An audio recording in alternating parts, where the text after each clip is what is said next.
จะนำท่านผู้ชมมาติดตามรับชมเวียกงานสื่อมวลชนเพื่อหับไซในการโฆษณาแก่งานมหกรรมกีฬาแห่งชาติครั้งที่ 12 ณ เครื่องจันทร์เกม 2025 มาฮอดปัจจุบันมีความพร้อมแล้ว 90 กว่าส่วนห้อย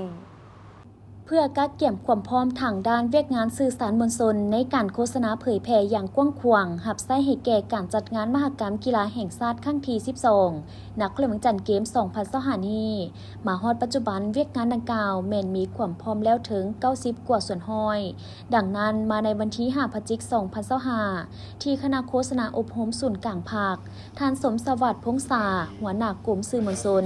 ทั้งเป็นหัวหน้าคณะกรรมการโฆษณาข่าวสารคณะโฆษณาอบรมศูนย์กลางภาคก็ได้ให้สัมภาษณ์ต่อสื่อมวลชนเกี่ยวกับเวียกงานดังกล่าวว่า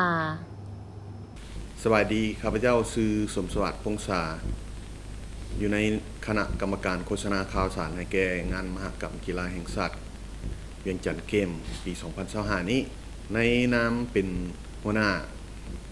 คณะกรรมการโฆษณาข่าวสารข้าพเจ้าก็มีความยินดีที่ได้ร่วมงานพร้อมโดยไอ้น้องทั้งสื่อมวลชนทั้งหมดซึ่งว่าเป็นกองทัพสื่อมวลชนที่จะได้รับใช้แก่งานในครั้งนี้คณะกรรมการของพวกเราประกอบมีหลายหน่วยงานเนาะเช่นว่าหน่วยงานกองเลขาหน่วยงานโฆษณาหน่วยงานถ่ายทอดสดอยู่ในหน่วยงานถ่ายทอดสดจะมีทั้งโทรภาพมีทั้งวิทยุและก็ศูนย์ข่าวซึ่งหน้าที่ของพวกเราก็แม่นรับใช้ในการโฆษณางานดังกล่าวให้มันกว้างขวางให้มันฟดฟื้นซึ่งว่า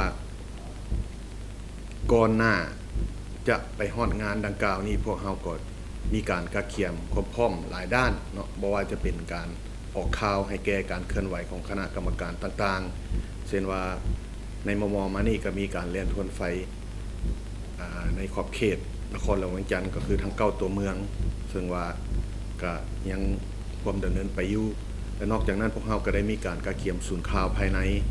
กักเขียมเรื่องวางแสดงโดยเฉพาะแม่นรูปภาพประวัติศาสตร์ความเป็นมาของงานกีฬามหกรรมแห่งชาตินี้แล้วก็หน่วยงานถ่ายทอดสดซึ่งนำโดยโทรภาพแห่งชาติได้เป็นเจ้าการในการกักเขียมซึ่งว่ามาฮอดปัจจุบันนี้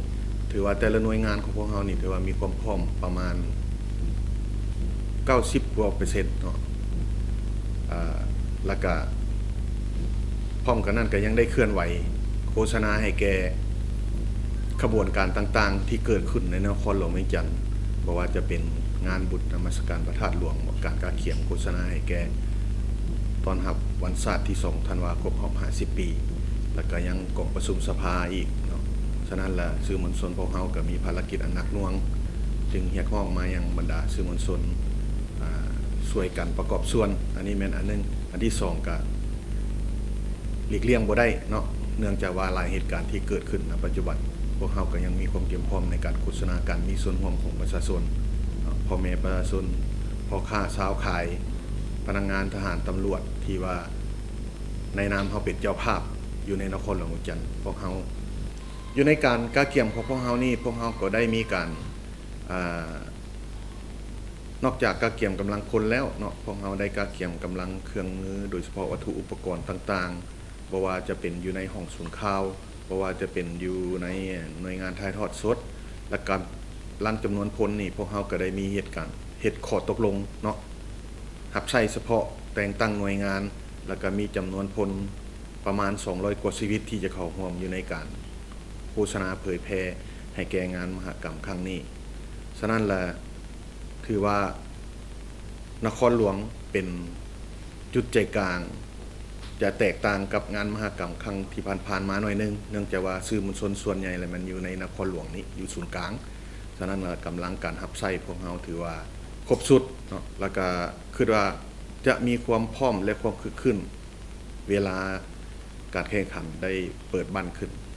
อันนี้เป็นความพร้อมของพวกเรา สำหรับแผนการจัดตั้งปฏิบัติในต่อหน้าของกรรมการโฆษณาข่าวสารแม่นสืบโตโฆษณาโลโก้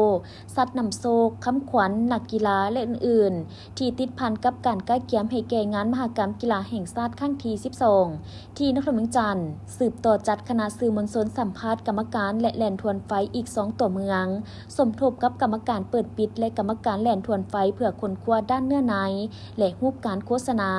แห่ขบวนอยู่แต่ละเมืองตามการเสนอของกองเลขาสืบโตประสานกับกรรมการกองเลขาและกรรมการเศรษฐกิจระดมทุนในการจัดซื้อจัดจ้างอุปกรณ์ใส่ศูนย์ข่าวและค่าแห่งงานกรรมการโฆษณาให้ได้ก่อนการเปิดงานสืบโตประสานสมทบกับกองเลขาเพื่อเล็งบูรณะห้องแถลงข่าวและห้องศูนย์ข่าวให้ทันติดตั้งอุปกรณ์และอินเทอร์เน็ตใส่สืบโตการออกบัตรหับไซส์ให้แก่กรรมการโฆษณาข่าวสารและนักข่าวทุกท่านให้ได้หับก่อนงานเปิดสำหรับเวียกทีฮีบด่วนหน่วยงานถ่ายทอดสดและหน่วยงานวางแสดงรูปภาพหีบฮ้อนผ่านแผนเวียกและแผนงบประมาณนำกรรมการกองเลขาและกรรมการเศรษฐกิจเพื่อนำเสนอหับฮ้องจากประธาน